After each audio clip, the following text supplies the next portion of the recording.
आज आपण आषाढ स्पेशल तोंडात टाकताच विरघळणारे एकदम खुसखुशीत असे गव्हाचं पीठ आणि गुळापासून जे आषाढ महिन्यात बनवले जातात ते कापण्या बघणार आहोत. हे कापण्या बनवताना वातड होऊ नये किंवा कडक होऊ नये याच्यासाठी छोटे छोटे ट्रिक्स सांगितलेले आहेत. त्याच्यामुळे व्हिडिओ शेवटपर्यंत नक्की बघा. नमस्कार, टेस्ट आणि बेस्टमध्ये तुम्हा सर्वांचं स्वागत आहे. चला तर मग रेसिपीला सुरुवात करूया.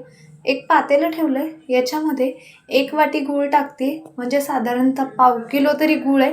हा गूळ मी खिसून घेतलेला आहे. याच्यामध्ये त्याच वाटीने 1/3 वाटी म्हणजे 1 वाटीला थोडंसं कमी पाण्याचा वापर केला आहे. 1/3 वाटी पाण्याचा वापर केलेला आहे. पाणी थोडंसं कमी जास्त होऊ शकतं. तर हे गूळ पूर्णपणे वितळून घ्यायचं आहे. थोडासा डार्क गूळ आहे, त्याच्यामुळे कलर तसा आलेला आहे. तर अशा प्रकारे गूळ वितळून घेतलेला आहे. आता आपण हे पाणी जे आहे ते कोमट करून घेऊया. तर मी हे साईडला काढून घेते. या ठिकाणी पाणी पूर्णपणे कोमट झालेलं आहे. त्याच्यानंतरनं थंड पाणी पण चालू शकतं.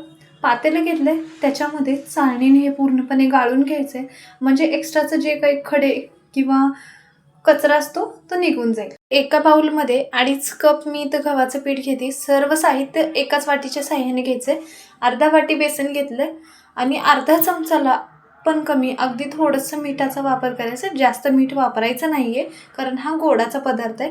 1.5 चमचा बडीशोप मिक्सरला बारीक अशी पावडर करून घेतली. थोडीशी जाडसरमध्ये ठेवली, ती ॲड करते, कारण बडीशोपमुळे चवीला छान लागतात. तर आपण हे 2 मिनटं साईडला ठेवूया. तेलाचं मोहन करण्यासाठी पातेलं ठेवलं आहे. त्याच्यामध्ये मोठ्या चमच्याने 3 चमचे तेल टाकते. तेल एकदम चांगलं कडकडीत गरम करायचं आहे, कारण तेल तुम्ही जर थंड घेतलात तर आपले जे कापण्या आहेत ते वातड होतात. त्याच्यामुळं तेल चांगलं कडकडीत गरमच घ्यायचं आहे. तर हे तेलाचं मोहन याच्यावरती टाकूया आणि गरम आहे त्याच्यामुळे चमच्याच्या साहाय्याने आधी मिक्स करायचं आहे. आणि थोडंसं पिठामध्ये मिक्स झालं की आता आपण हे हाताच्या साहाय्याने मिक्स करून घेऊया. प्रकारे पिठाला चोळून घ्यायचं आहे, म्हणजे काय होतं, सर्व पिठाला तेल चांगल्या प्रकारे लागलं जातं. तर इथं तेल मिक्स करून झालेलं आहे. जे आपलं गूळ बनवलेलं पाणी आहे, थोडं थोडं पाणी ॲड करायचं आहे. आणि हे पीठ एकदम पातळ नाही किंवा जास्त घट्ट नाही, थोडंसं सैलसर असं पीठ मळून घ्यायचं. गुलाब जसं चपातीला बनवतो त्याच्यापेक्षा थोडंसं घट्ट, किंवा पुरीसाठी बनवतो सेम त्याच प्रकारे हे पीठ बनवून घ्यायचं आहे. तर बघू शकता, थोडं थोडं करून मी इथं पीठ मिक्स करून घेतलं आहे.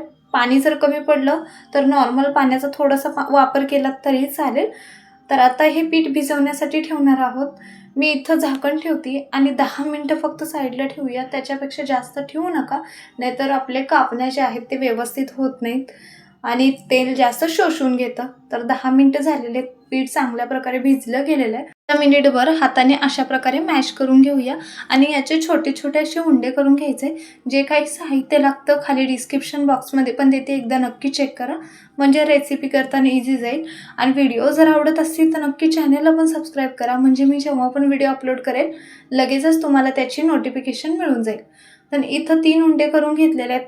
राहिलेल्या 2 वरती मी झाकण ठेवते, कारण ते जास्त पीठ जे आहे ते कोरडं पडू नये म्हणून. तर हे साईडला ठेवूया. लाटण्यासाठी पोलपाट ठेवायचे आहेत. आधी हाताने थोडंसं दाबून घेऊया आणि त्याच्यानंतर लाटणीने अशा प्रकारे लाटून घ्यायचं आहे.